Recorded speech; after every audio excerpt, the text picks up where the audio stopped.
Nehemiah Chapter 1. The Memoirs of Nehemiah, son of Hakaliah. It was the month of Kislev in the 20th year. At that time, I was in the palace complex at Susa. Hanai, one of my brothers, had just arrived from Judah with some fellow Jews. I asked them about the conditions among the Jews there who had survived the exile and about Jerusalem.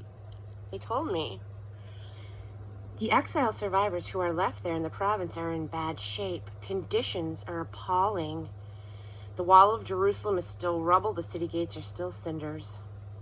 When I heard this, I sat down and wept. I mourned for days, fasting and praying before the God of heaven. I said, God of heaven, the great and awesome God, loyal to his covenant and faithful to those who love him and obey his commands. Look at me. Listen to me.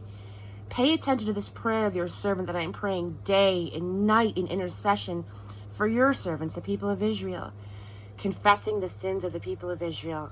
And I'm including myself, I and my ancestors, among those who have sinned against you. We have treated you like dirt.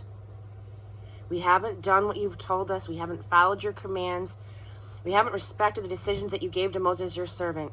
All the same, remember the warning that you posted to your servant Moses. If you betray me, I will scatter you to the four winds. But if you come back to me and do what I tell you, I will gather up all these scattered peoples from wherever they ended up and put them back in the place that I chose to mark with my name. Well, there they are, your servants, your people, whom you so powerfully and impressively redeemed. Oh, Master, listen to me, listen to your servant's prayer, and yes, to all of your servants who delight in honoring you, and make me successful today so that I get what I want from the king. I was a cupbearer to the king. Chapter 2. It was in the month of Nisan of the 20th year of Artaxerxes the king, at the hour for serving wine. I brought it in and gave it to the king.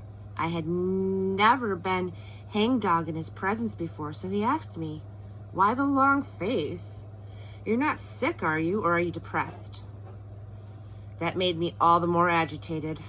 I said, long live the king, and why shouldn't I be depressed when the city where all my family is buried, is in ruins, and the city gates have been reduced to cinders? The king then asked me, so what do you want? Praying under my breath to the God of heaven, I said, if it please the king, and if the king thinks well of me, send me to Judah, to the city where my family is buried, so that I can rebuild it. The king, with the queen sitting alongside him, said, how long will your work take, and when would you expect to return? I gave him a time, and the king gave his approval to send me. And then I said, if it please the king, provide me with letters to the governors across the Euphrates that authorize my travel through to Judah, and also an order to Asaph, keeper of the king's forest, to supply me with timber for the beams of the temple fortress, the walls of the city, and the house where I'll be living. The generous hand of my God was with me in this, and the king gave them to me.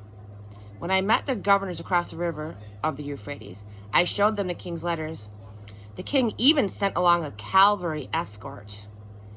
When Sanballat the Horonite and Tobiah the Ammonite official heard about this, they were very upset, angry that anyone would come to look after the interests of the people of Israel. Come, let's build the wall of Jerusalem. And so I arrived in Jerusalem. After I'd been there for 3 days, I got up in the middle of the night, I and a few men who were with me. I hadn't told anyone what my God put in my heart to do for Jerusalem. The only animal with us was the one that I was riding. Under cover of night, I went past the valley gate towards the dragon's fountain to the dung gate, looking over the walls of Jerusalem, which had been broken through and whose gates had been burned up. I then crossed to the fountain gate and headed for the king's pool, but there wasn't enough room for the donkey I was riding to get through. So I went up the valley in the dark, continuing my inspection of the wall. I came back in through the valley gate. The local officials had no idea where I had gone or what I was doing. I hadn't breathed a word to the Jews, the priests, the nobles, the local officials, or anyone else who would be working on the job. And then I gave them my report. Face it, we're in a bad way here. Jerusalem is a wreck. Its gates are burned up. Come, let's build the wall of Jerusalem and not live with this disgrace any longer. I told them how God was supporting me and how the king was backing me up. And they said, we're with you. Let's get started. They rolled up their sleeves, ready for the good work. When Sanballat the Horonite, Tobiah the Ammonite official, and Geshem the Arab heard about it, they laughed at us, mocking. Ha! What do you think you're doing? Do you think that you can cross the king? I shot back. The God of heaven will make sure that we succeed. We're his servants and we're going to work. We're building. You can keep your nose out of it.